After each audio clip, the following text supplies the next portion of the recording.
Hello students, मैं वैभव अपने channel निबेड़ knob में आपका स्वागत करता हूं।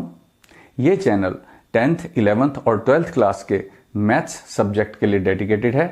अगर आपको मेरा काम पसंद आए तो प्लीज़ वीडियोस को शेयर कीजिए, क्योंकि मेरा मोट्टो ही है क्वालिटी एजुकेशन सबका अधिकार। और अगर आप पूरा सिलेबस कवर करना चाहते हैं तो आप मेरे चैनल को सब्सक्राइब करके प्लेलिस्ट में जाके चैप्टर वाइज, क्लास वाइज सारे वीडियोस की प्लेलिस्ट चेक कर सकते हैं। और अब तो आप निबेड़ नॉब को इंस्टाग्राम पे भी फॉलो कर सकते हैं। तो चलिए आज का लेक्चर शुरू करें। स्टूडेंट्स, वेक्टर अलजेब्रा चैप्टर की एक्सरसाइज 10.4 के 9th क्वेश्चन पे हम पहुंच गए थे। तो 9th क्वेश्चन क्या है हम पढ़ लेते हैं। Find the area of triangle with vertices A 1,1,2, B 2,3,5 and C 1,5,5। तो एरिया कैसे निकालना है अगर वर्टिसेस दी हुई हैं। हम सबसे पहले क्या लिखेंगे, गिवन A वर्टेक्स है 1,1,2, B 2,3,5 एंड C 1,5,5। अब सोचने वाली बात यह है कि अगर मैं I प्लस J प्लस 2 के फिर 2I प्लस 3J प्लस 5 के ये वेक्टर बनाऊंगा तो वो पोजीशन वेक्टर होंगे ओरिजिन से इस पॉइंट A तक, ओरिजिन से इस पॉइंट B तक, यानी OA, OB और OC। जबकि एरिया फाइंड करने के लिए मुझे ट्राइंगल की साइड के वेक्टर चाहिए, यानी वेक्टर AB चाहिए, वेक्टर BC चाहिए। आई थिंक समझ में आ रही होगी मेरी बात। एक डायग्राम बना के भी देख लेते हैं। ये मान लो हमारा ट्राइंगल है इस तरह से A, B, C और यहां पे ओरिजिन है मान लो, तो ये O है। अगर मैं पोजीशन वेक्टर बनाता हूं A का तो वो ये वाला वेक्टर होगा, और B के साथ अगर पोजीशन वेक्टर OB बनाता हूं तो ये वेक्टर होगा, और C के साथ पोजीशन वेक्टर बनाता हूं तो ये वाला वेक्टर होगा। जबकि मुझे वेक्टर चाहिए AB, AC, BC या CB, जैसे भी मुझे साइड्स के वेक्टर चाहिए। ये डिफरेंस है पोजीशन वेक्टर में, और सिर्फ अगर हम वेक्टर कह रहे हैं विच represents the side of the triangle. तो उसके लिए क्या करना चाहिए, देखो हमने अब कहना है कि विच इंप्लाइज वेक्टर OA। ये डायग्राम जरूरी नहीं है स्टूडेंट्स, बिल्कुल भी इसको अवॉइड किया जा सकता है फेयर में। I plus J plus 2K, OB 2I plus 3J plus 5K और OC I plus 5J plus 5K। अब क्योंकि पोजीशन वेक्टर्स हमारे पास हैं तो पोजीशन वेक्टर्स की हेल्प से हम वेक्टर AB निकाल सकते हैं। कैसे, तुम्हें पहले से ही पता है ये तरीका। Now vector AB is equal to final minus initial. A से B तक का वेक्टर निकालना है तो B में से A माइनस कर देना है, तो AB वेक्टर क्या बन जाएगा, देखो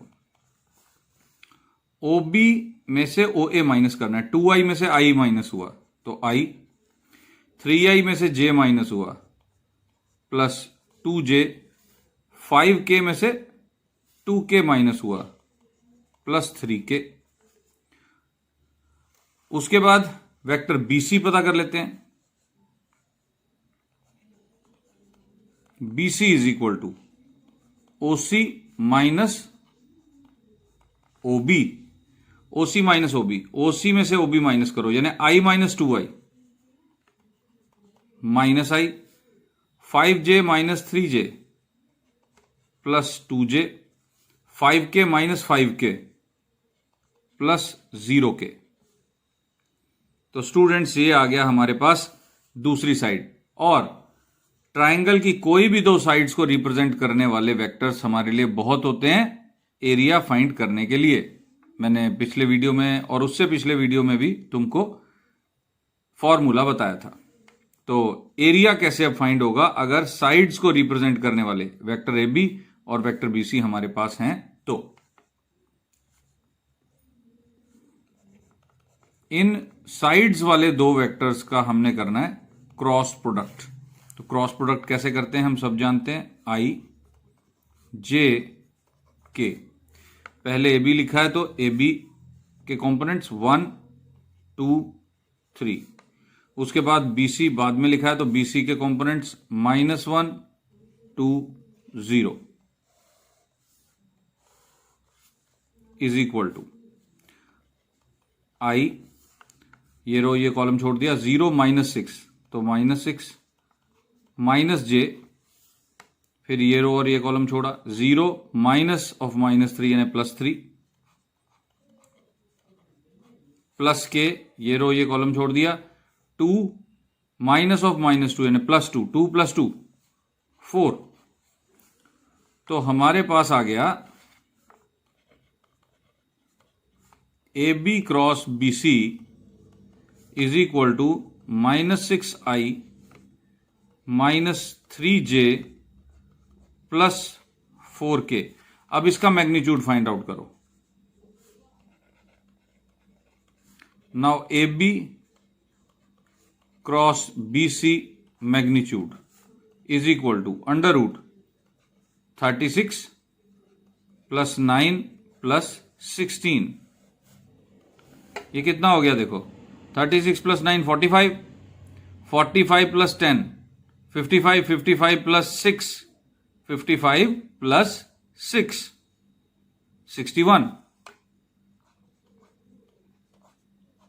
ये ऐसे आ गया। तो एरिया कितना होता है देखो, therefore area of triangle A B C is equal to half of A B cross B C magnitude यानी कि 1/2 √61 स्क्वायर यूनिट्स, क्योंकि एरिया है तो उसके यूनिट्स स्क्वायर होंगे, स्क्वायर यूनिट्स होंगे। तो इस तरह से स्टूडेंट्स हमने क्या किया, area of triangle find out किया जिसकी वर्टिसेस हमें दी हुई थी। वर्टिसेस दी हुई थी तो हमने पोजीशन वेक्टर्स बना लिए और पोजीशन वेक्टर्स की हेल्प से साइड्स को रिप्रेजेंट करने वाले दो वेक्टर ढूंढ लिए। तीनों ढूंढे जा सकते हैं लेकिन हमने दो से ही काम चला लेना है, तो हमने सिर्फ दो वेक्टर्स ढूंढे और क्रॉस प्रोडक्ट करके मैग्नीट्यूड किया और उसका हाफ कर दिया। तो इस तरह से स्टूडेंट्स हमारा क्वेश्चन नंबर 9 हो गया सॉल्व। और अब हम चलते हैं क्वेश्चन नंबर 10 की तरफ। तो क्वेश्चन नंबर 10 है, find the area of parallelogram whose adjacent sides are determined by the vectors a and b। तो बहुत ही सिंपल क्वेश्चन है, हमें डायरेक्टली पैरेललोग्राम की साइड्स दे दी गई हैं जो कि हम लिख लेते हैं। Given vector a is equal to i -j + 3k comma b 2i -7j + k। तो अब हमें पता है कि क्या करना है, हमें क्रॉस प्रोडक्ट करना है क्योंकि साइड्स को रिप्रेजेंट करने वाले ये वेक्टर्स हैं, ये साइड्स हैं तो साइड्स का तो क्रॉस प्रोडक्ट करेंगे हम, i j और k। तो पहली रो बनेगी पहली साइड से 1 -1 3, तीसरी रो बनेगी वेक्टर b से 2 -7 1 इज इक्वल टू आई, ये रो और ये कॉलम छोड़ दिया, -1 + 21 -1 प्लस हो गया, ये -7 है तो +21 यानी कि 20 प्लस का, -j, ये रो और ये कॉलम छोड़ दिया, 1 -6 1 -6 -5 प्लस के, ये रो और ये कॉलम छोड़ दिया, -7 प्लस का 2 -7 प्लस का 2 यानी -5। तो हमारे पास आ गया a cross b is equal to 20i + 5j 5k। ये आ गया हमारे पास। अब इसका मैग्नीट्यूड करना है। मैग्नीट्यूड इसका क्या होगा, 400 प्लस 25 प्लस 25 अंडर रूट, यानी अंडर रूट 450। तो 450 को थोड़ा सा हम फैक्टराइज करने की कोशिश करें तो ये पहले तो 10 से जाएगा या 5 से जाएगा, 5 से आ गया 90, फिर 5 से जाएगा तो कितना आ गया 18, 5 × 90 होता है। उसके बाद 9 से जाएगा तो आ गया 2। तो देखो इसमें से एक 5 और इसमें से एक 3, ये निकल आएगा 2 रह जाएगा अंडर रूट के अंदर। तो A cross B magnitude is equal to 15 under root 2, ये आ गया। अब अगर हमारे पास साइड्स हैं A एंड B तो हमारा एरिया तो आ गया पैरेललोग्राम का, तो हम यही चीज लिखेंगे। Therefore area of parallelogram with sides A and B is given by area को कैपिटल A से हम डिनोट कर देते हैं, A cross B magnitude means 15 under root 2 square units. तो इस तरह से स्टूडेंट्स हमारा ये क्वेश्चन भी हो गया सॉल्व और इसके साथ ये एक्सरसाइज भी हो गई खत्म। अब ये एक्सरसाइज खत्म हो गई है तो हम थोड़ा सा मिसलेनियस एक्सरसाइज की तरफ चलते हैं। अब मैं मिसलेनियस एक्सरसाइज शुरू करता हूं और उसके कुछ चुनिंदा क्वेश्चन ही कराऊंगा, बाकी तुम खुद कर सकते हो। सारा चैप्टर हमने वेक्टर्स का कर लिया है। जो इंपॉर्टेंट, बहुत ही इंपॉर्टेंट पेपर में आते ही रहते हैं क्वेश्चन, वो मैं करा देता हूं, बाकी तुम अपने आप ट्राई कर सकते हो। तो मिसलेनियस एक्सरसाइज का जो पहला मुझे ऐसा क्वेश्चन लगता है जो बहुत ही इंपॉर्टेंट है, वो है क्वेश्चन नंबर 6। तो स्टूडेंट्स क्वेश्चन नंबर 6 है, find a vector of magnitude 5 units and parallel to the resultant of the vectors A and B. ये दो वेक्टर्स हमें गिवन है। तो पहले तो हमें ये पता होना चाहिए कि जो रिजल्टेंट वर्ड है इसका क्या मतलब है, रिजल्टेंट कैसे फाइंड आउट किया जाता है। तो हम समझ भी लेंगे और क्वेश्चन भी हल कर लेंगे। सबसे पहले तो given vector A 2i plus 3j minus k comma vector B is equal to i minus 2j plus k. तो अब रिजल्टेंट बहुत सिंपल है students, resultant of A and B is given by A plus B. बहुत simple, दो vectors का resultant उन दोनों को प्लस करके आ जाता है। तो 2i plus i 3i, 3j minus 2j कितना हो गया देखो, 3j माइनस 2j प्लस का j माइनस के प्लस के, तो 0 के। ये आ गया हमारे पास रिजल्टेंट। अब इसी के पैरेलल टू द रिजल्टेंट, हमें इसी के पैरेलल 5 मैग्नीट्यूड का वेक्टर चाहिए। तो उसके लिए हमें क्या करना पड़ेगा, पहले a प्लस बी की डायरेक्शन में हमें क्या फाइंड आउट करना पड़ेगा, एक यूनिट वेक्टर फाइंड आउट करना पड़ेगा। तो ये ए बी है, तो मैं इस वेक्टर को, रिजल्टेंट को वेक्टर सी का नाम दे देता हूं।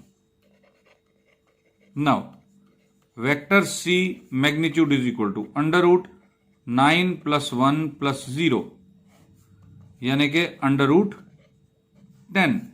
तो हमने कहना है कि अ unit vector along vector C is C unit vector, C के along यूनिट वेक्टर ऐसे रिप्रेजेंट किया जाता है और उसका फॉर्मूला होता है उस वेक्टर से डिवाइड कर देते हैं उसके मैग्नीट्यूड को, तो यानी कि 1/√10 3i प्लस j, 0k लिखने की जरूरत नहीं। और अब इसी के पैरेलल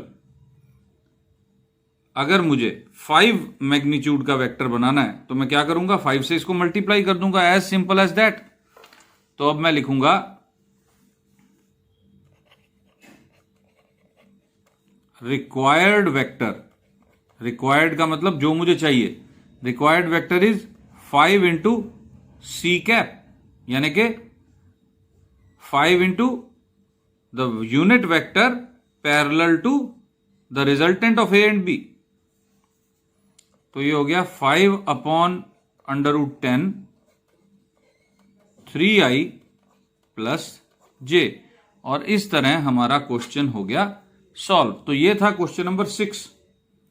अब मैं चलता हूं मिसलेनियस एक्सरसाइज का ही अगला क्वेश्चन है क्वेश्चन नंबर 7, जो कि काफी इंपॉर्टेंट है। तो क्वेश्चन नंबर 7 है, if a vector is i plus j plus k, b vector is 2i minus j plus 3k and vector c is i minus 2j plus k, find a unit vector parallel to 2a minus b plus 3c। Very easy question but also very important to.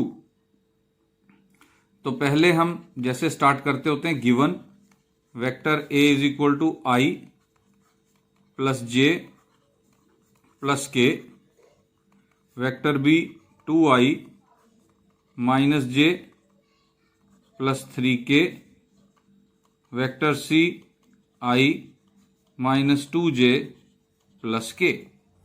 अब मैंने 2a minus b plus 3c find out करना है पहले, तो हम इसका नाम दे देते हैं, ए बी सी यूज कर लिया तो इस वेक्टर का नाम दे देते हैं d।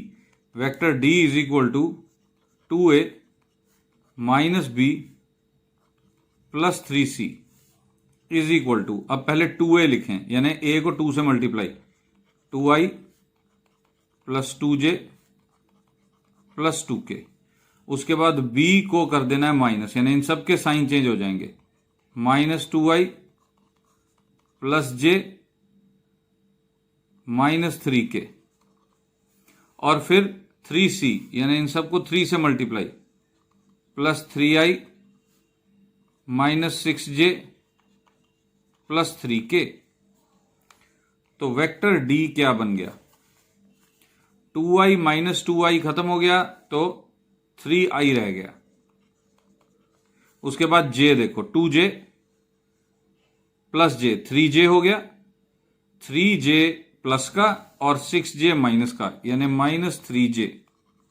उसके बाद k देखो, 2k माइनस 3k, यानी माइनस का k हो गया, माइनस का k और प्लस का 3k, यानी कि कितना हो गया ये, देखो एक बार फिर देख लो। वैसे और भी सिंपल है, माइनस 3k और प्लस 3k कैंसिल हो गया और 2k रह गया सिर्फ, प्लस 2k। तो इस तरह से हमारे जो 2a minus b plus 3c find out कर लिया। अब इसी के पैरेलल एक यूनिट वेक्टर पता करना है, बहुत सिंपल है स्टूडेंट्स, अभी अभी तो करके आए हैं ये ऐसा क्वेश्चन। इसका मैग्नीट्यूड फाइंड आउट करते हैं, 9 प्लस 9 प्लस 4, तो 18 प्लस 4 √22। तो अब हम कहेंगे कि required vector is unit vector d, which is vector d divided by its magnitude, means 1/√22 bracket start 3i minus 3j plus 2k, और क्वेश्चन हो गया सॉल्व। तो ये था स्टूडेंट्स क्वेश्चन नंबर 7। अब मैं आता हूं very important question, question number 10 पर। तो स्टूडेंट्स ये है question, the two adjacent sides of a parallelogram are 2i minus 4j plus 5k and i minus 2j minus 3k। Find a unit vector parallel to its diagonal, also find its area. तो parallelogram की sides दे रखी हैं, हमको diagonal के along, diagonal के parallel एक unit vector चाहिए। Very easy question.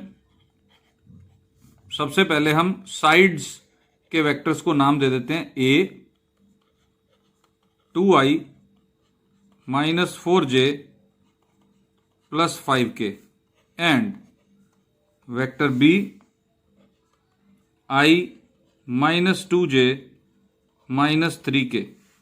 ये हमने नाम दे दिया। उसके बाद अब डायगोनल वेक्टर निकालते हैं। डायगोनल वेक्टर होता है इन दोनों को प्लस, यानी इन दोनों का रिजल्टेंट।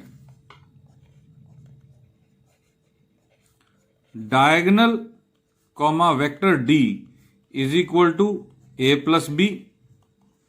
तो इन दोनों को प्लस किया, 2i plus i 3i minus 4j minus 2j minus 6j 5k minus 3k plus 2k। अब इसका मैग्नीट्यूड निकालो, क्योंकि यूनिट वेक्टर निकालना है इसके अलोंग। तो 9 प्लस 36 प्लस 4 कितना आ गया, ये देखो 40 प्लस 9 49, यानी कि 7। तो unit vector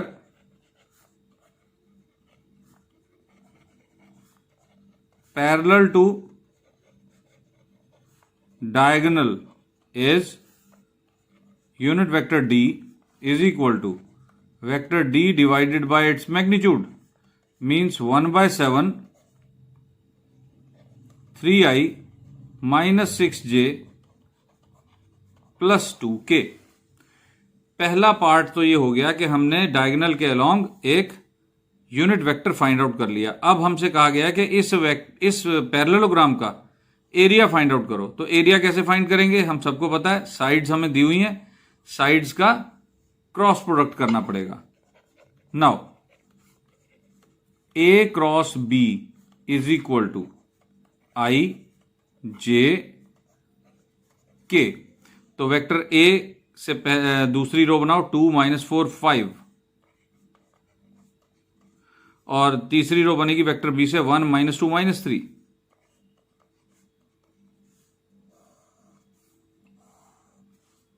is equal to I 12 plus 10। देखो माइनस 4 माइनस 3 मल्टीप्लाई होंगे 12, माइनस का निशान लगेगा, माइनस का 10 या प्लस का 10, यानी 12 प्लस 10 हो गया तो 22 माइनस जे, ये रो और ये कॉलम छोड़ दिया, minus 6 minus 5, minus 6 minus 5 means minus 11 plus के, ये रो ये कॉलम छोड़ दिया, माइनस 4 प्लस 4, माइनस का 4 प्लस का 4 हो जाएगा तो 0। तो ए क्रॉस बी कितना हो गया, 22i प्लस 11j, और फिर 0k लिखने की हमें जरूरत नहीं है, और इसका मैग्नीट्यूड फाइंड आउट करो। इज इक्वल टू, देखो 484 प्लस 121।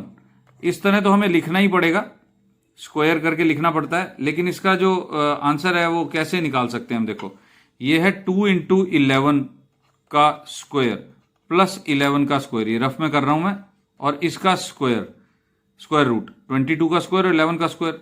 अब इन दोनों में 11 का स्क्वायर तो कॉमन है, 4 प्लस 1 आ गया स्क्वायर रूट, ये 11 के स्क्वायर में से 11 बाहर, अंडर रूट 5, तो ये बन गया 11 अंडर रूट 5। और एरिया ऑफ पैरेललोग्राम बड़ी आसानी से आ गया। अब therefore area of parallelogram is equal to 11 under root 5 square units. Very easy question, और ये बहुत बार बोर्ड के पेपर में भी आया है। तो अब हम फटाफट चलते हैं क्वेश्चन नंबर 12 की तरफ। ये स्टूडेंट्स क्वेश्चन नंबर 12 काफी इंपॉर्टेंट क्वेश्चन है। Let vector is i plus 4j plus 2k, vector b is 3i minus 2j plus 7k and vector C is 2i minus j plus 4k. Find a vector D which is perpendicular to both A and B and C dot D is 15. तो इसको करने के दो method हैं. एक तो dot product इसके साथ 0, डॉट प्रोडक्ट इसके साथ 0 क्योंकि परपेंडिकुलर वेक्टर है डी वेक्टर, और डॉट प्रोडक्ट इसके साथ 15. तो हम डी वेक्टर को xi plus yj plus z के मान के चल सकते हैं. डी वेक्टर अगर तुम ऐसे मान लो और इसके साथ डॉट प्रोडक्ट 0, इसके साथ डॉट प्रोडक्ट 0, इसके साथ डॉट प्रोडक्ट 15 और एक्स वाई जेड में 3 इक्वेशंस बनेंगी और सॉल्व कर लो. लेकिन एक और मेथड भी है, मैं उसकी तरफ ज्यादा ध्यान दिलाना चाहूंगा कि हमें पता है कि वेक्टर डी जो है वो ए और बी दोनों से परपेंडिकुलर है, और दोनों से परपेंडिकुलर वेक्टर कैसे फाइंड आउट होता है? ए क्रॉस बी करके. तो ये आइडिया, इस नोशन के साथ हम चलेंगे. तो पहले गिवन नोट कर लेते हैं. Vector A is equal to I plus 4j plus 2k. Vector B is 3I minus 2j plus 7k और vector C 2I minus j plus 4k. अब क्योंकि वेक्टर डी हमने फाइंड आउट करना है और वो इन दोनों वेक्टर ए बी से परपेंडिकुलर है, तो ए और बी दोनों से परपेंडिकुलर वेक्टर तो हम फाइंड आउट कर सकते हैं. उसकी डायरेक्शन में तो कम से कम एक वेक्टर फाइंड आउट कर ही सकते हैं. तो पहले हम परपेंडिकुलर वेक्टर के लिए करते हैं. Now A cross B is equal to i j k. 1 4 2 3 minus 2 7